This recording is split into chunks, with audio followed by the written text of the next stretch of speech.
Hey, please subscribe. Thank you.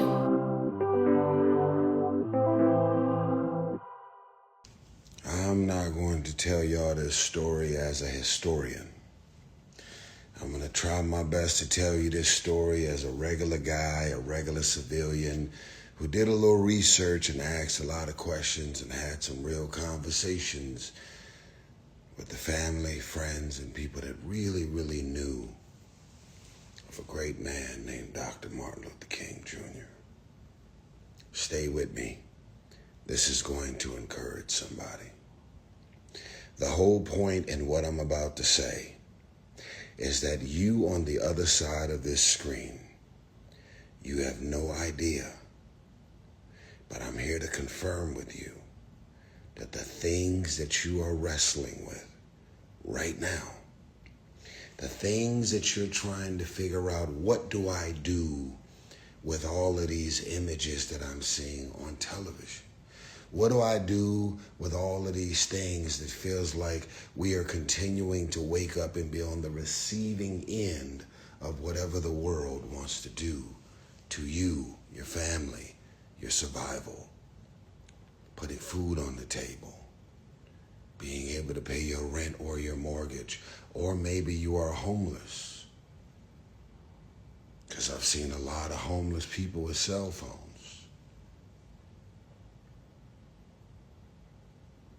I'm going to try my best to give you some clarity over something that most of you guys have never, ever, ever heard or knew of.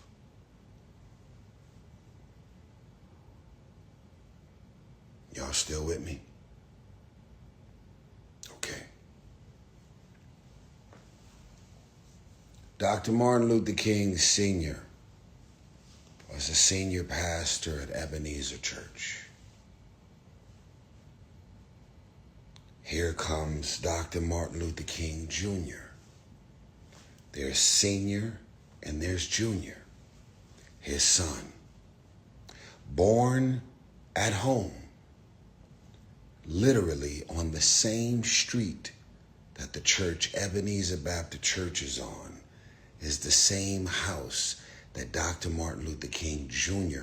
was born, not at a hospital, at home. Fast forward, he walks physically half a block on the same exact street he was born on. He walks up the street where his father, Martin Luther King Sr., is a pastor.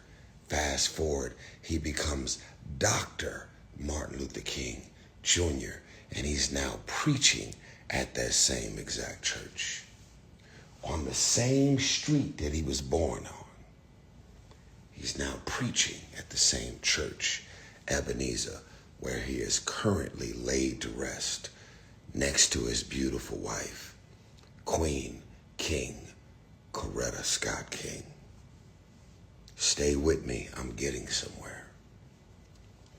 As Dr. Martin Luther King Jr. was preaching under his father, who was the senior pastor at Ebenezer, Dr. Martin Luther King's desires was for him to be his own senior pastor at a church. The opportunity for him to finally become a senior pastor of his own church, where he is the lead pastor at his own church, his own congregation, did not happen in Atlanta, did not happen in Tennessee, did not happen in Memphis. It happened in Montgomery, Alabama, where he became finally the senior pastor of his own church. While he was in Montgomery, Alabama, if you were to use Google Maps right now, hear me out. If you were to use Google Maps right now, when you step foot out onto the stairs of the front of the church and you look to the right, it's the actual steps of the Capitol building. I'll say it again. The church that Dr. Martin Luther King became the senior pastor at in Montgomery, Alabama, because I've been there. I stood at that podium.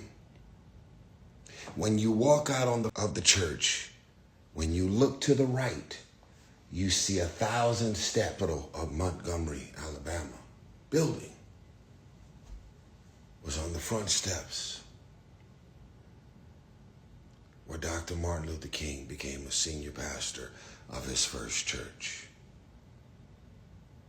The house that he lived in was provided by the church, and that same house he was bombed in there with his 2 very young children.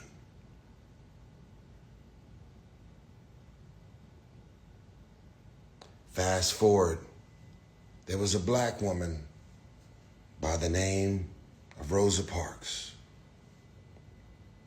Rosa Parks got off work. Rosa Parks, like every person who works and stands on their feet all day, said, no, sir, I am not going to the back of the bus. My damn feet hurt. You hear me? Yeah, I got it. I hear it. I understand the rules and the laws. Buses are segregated and black people can't sit throughout the bus or sit whatever seat they want to sit in. And we're supposed to sit in the back. That's what they told her.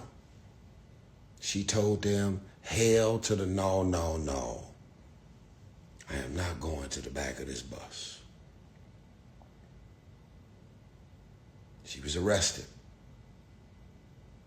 The whole Montgomery, Alabama went up into an uproar. Dr. Martin Luther King Jr., who is not from Montgomery, Alabama, and he just got the job and the role to be a senior pastor at his first church after preaching under his father, who was still very much so active in his church and did not want to retire and did not want to step down at the time to let his young son become the senior pastor at his church. So he said, Dr. Martin Luther King Jr., I love you, son. You have graduated with a PhD from Morehouse. You got all these degrees. You're smart. You're educated. You're also a very powerful man of God. We raised you to become the giant within, representing the kingdom. Like father, we got a son, man of God, carrying that torch. But in this house, at Ebenezer Baptist Church, here in Atlanta, Georgia, I am the senior pastor, and I'm going to continue to be the senior pastor of this church. So Dr. Martin Luther King got an opportunity to become a senior pastor in Montgomery, Alabama. Rosa Parks decided, I am not going to move, white man, to the back of this bus. My feet are hurt. I'm tired. I just got off work.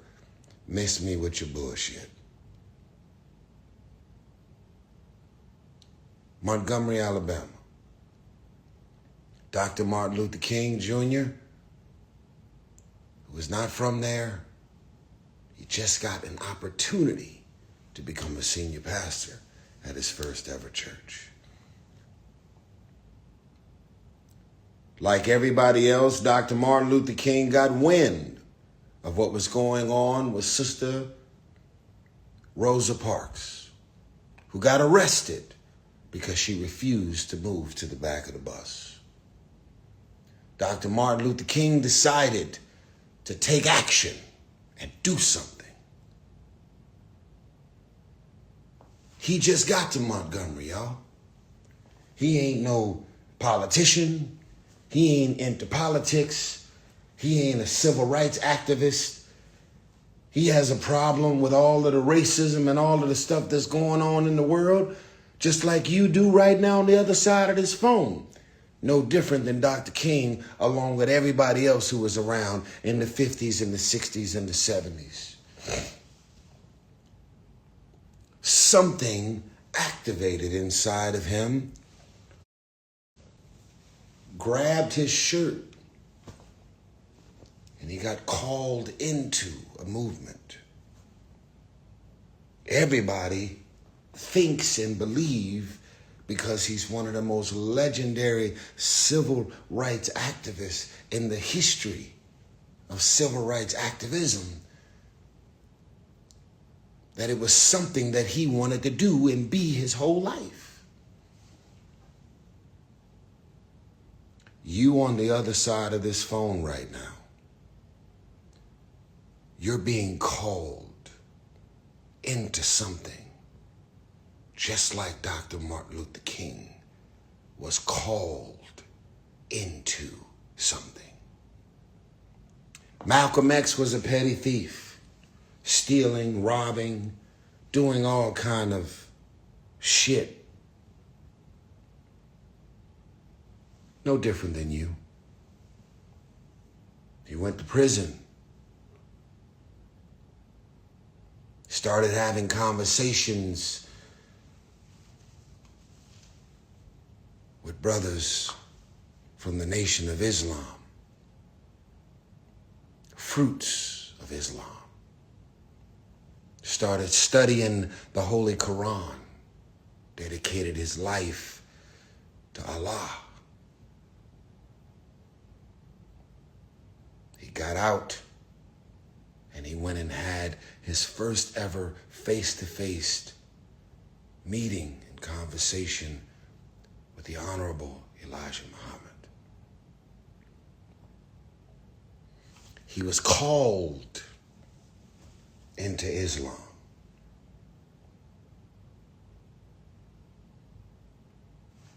From a dark place, being in jail, serving time. His name was Red. Last name Little. Little that became a giant. You are being called to something. You're not supposed to work at that job. You're not supposed to be at that bank. You're not supposed to just be a police officer or a teacher at that school. You're not supposed to just wake up and go to sleep, make money, survive, pay your bills, do what it is that you're doing every day. God has a calling on your life. You are not regular. The circumstances and the things and the situations that you have seen, you have felt, and you have experienced, it's not something that you are just supposed to go through, see, hear, feel, witness, and experience. There is a calling on your life, and I'm just here to confirm it. You are the mayor of your city. You are the chairman and chairwoman of your county. You are the future Congress member. You're a judge. You're a Supreme Court justice. You're an attorney. You're a civil rights attorney. You're a district attorney, a DA of your city, your state, or your county. You are a change maker. You are a person that has been brought here to be used to change things. Dr. Martin Luther King thought he was senior pastor at a church, and he got thrusted into this unexpected thing. He never asked for it. He never moved to Montgomery, Alabama to do anything with Rosa Parks. Is somebody understanding me at all and what I'm getting at?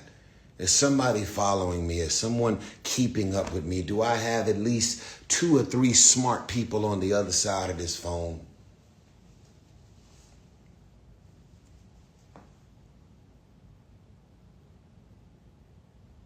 There's a prime minister on the other side of this phone, somewhere in the Caribbean island. There's a future prime minister, minister of tourism, minister of aviation, minister of something on the other side of this phone.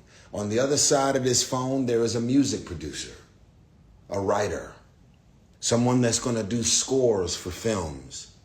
There's a future director and an actor.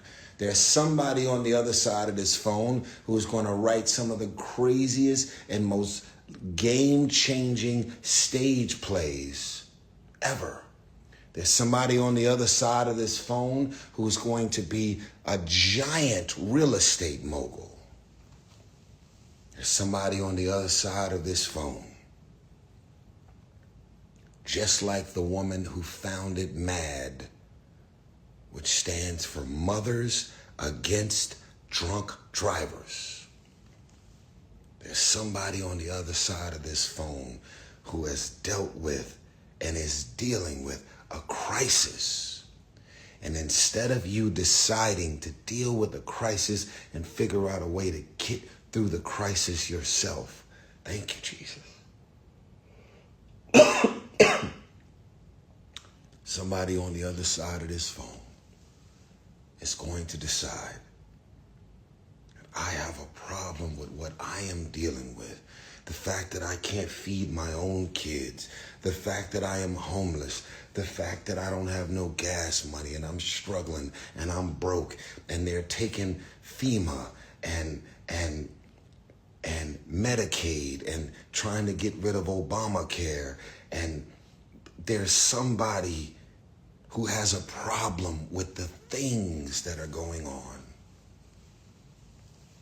I don't want you to think that you're at home to just complain about this shit.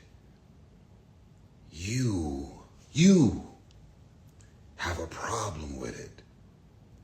And it's you that is supposed to fix it. The education system, that charitable organization that you've been thinking about founding, right now, you don't have to wait on your 501c3 non-tax exempt status in order for you to start putting the boots on the ground. As a matter of fact, if you become active in your charitable organization and your movement now, you'll get the 501c3 status faster than the people that's trying to get 501c3 from just pushing paperwork.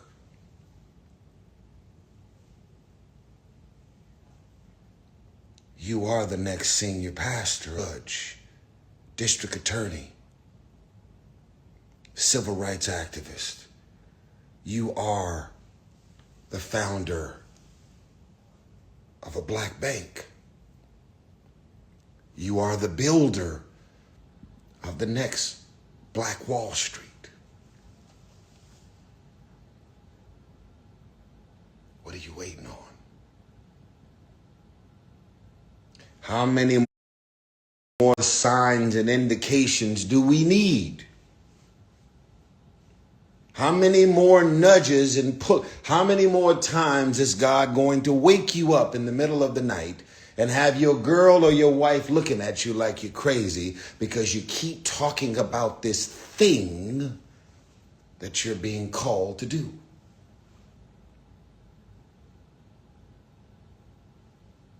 I'm asking you a question. What the fuck is the wait? What is the holdup?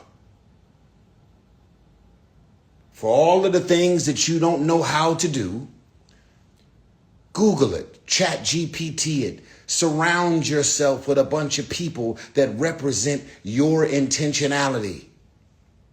We are nothing without a team, but a team or having a team should not be the reason that you decide to not move on the things. Move on.